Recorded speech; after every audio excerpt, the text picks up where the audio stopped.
The mahogany table stretched too long, polished so clean I could see the tremor in my jaw reflected back. The old man sat at the head, shoulders squared, voice steady enough to cut glass. He smiled at his 17-year-old son, my wife's half-brother, and slid a document across. 10 million in shares, he said, almost casually, like he was offering dessert. Laughter scattered around the room, sycophants choking on admiration. I clapped once, twice, hollow. Then his eyes pinned me, as sharp as a nail driven into wood. "And you," he said, "you can earn your own."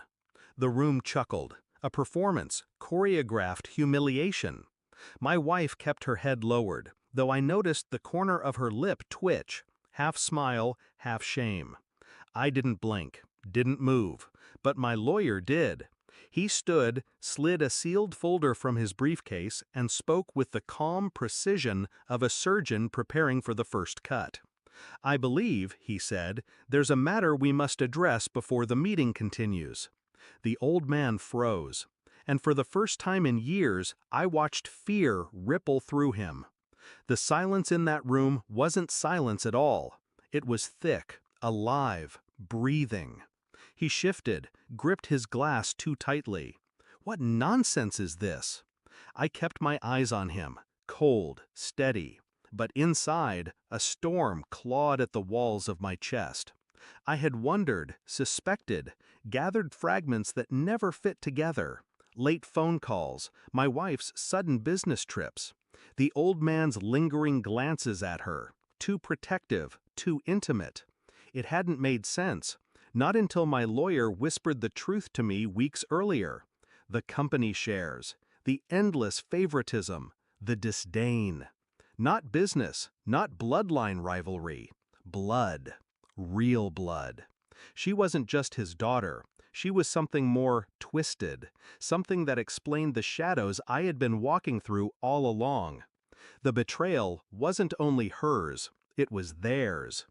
And now, as he began to sweat under the fluorescent light, I realized he knew exactly what was inside that folder. He was afraid, not of me, but of exposure. I didn't move that night after the meeting, didn't confront, didn't accuse. Instead, I traced the details. I became meticulous. Phone records, trips that didn't align. Payments from the company routed into private accounts I hadn't been meant to see. And DNA. Quietly collected, discreetly tested. Her toothbrush. A glass she left half-finished on the counter. His handkerchief, tucked too carelessly into a pocket. Every test confirmed what I already knew. The connection ran deeper than anyone dared admit. And it wasn't just a secret. It was a weapon. One they had wielded against me in silence for years. I spoke to no one. I smiled at dinners, kissed her cheek when friends were watching. But inside, I was cataloging every piece. Not rage, calculation. I knew this was not a truth to scream. It was a truth to unveil, slowly, deliberately, at the right moment. And when that moment came, there would be no raising of voices, only silence, the kind of silence that burns. The test results arrived in an unmarked envelope, clean, clinical, undeniable. I slid them across the polished oak at our kitchen table. She looked down, confused at first, then pale. Her hand trembled, crumpling the edge. "No," she whispered. But I didn't need her to speak. The truth was etched into every line of her face. Her father's truth. Her truth.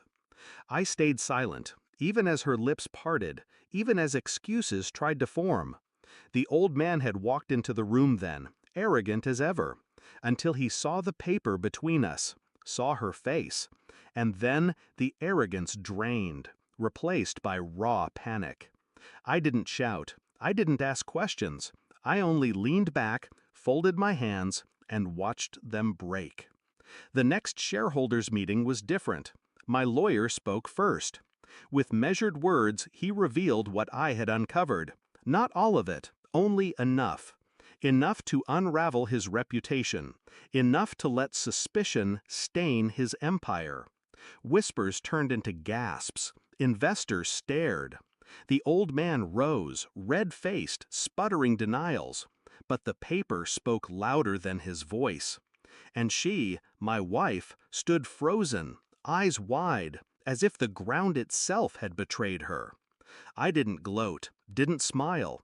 I simply turned to them both and said, softly, "You gave me nothing, and now I've given you everything."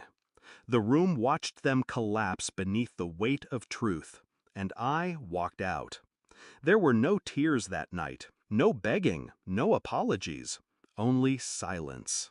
I sat alone, poured myself a drink, and let the glass sweat in my hand. I thought of the years wasted, the lies I had swallowed, the humiliation I had endured. But strangely, I felt no grief, only clarity. The old man had his empire, his son, his carefully buried secrets. Now he had something else, exposure, a stain he could never wash clean. And my wife, her silence was its own confession. I didn't need her words. I didn't need anything from either of them anymore.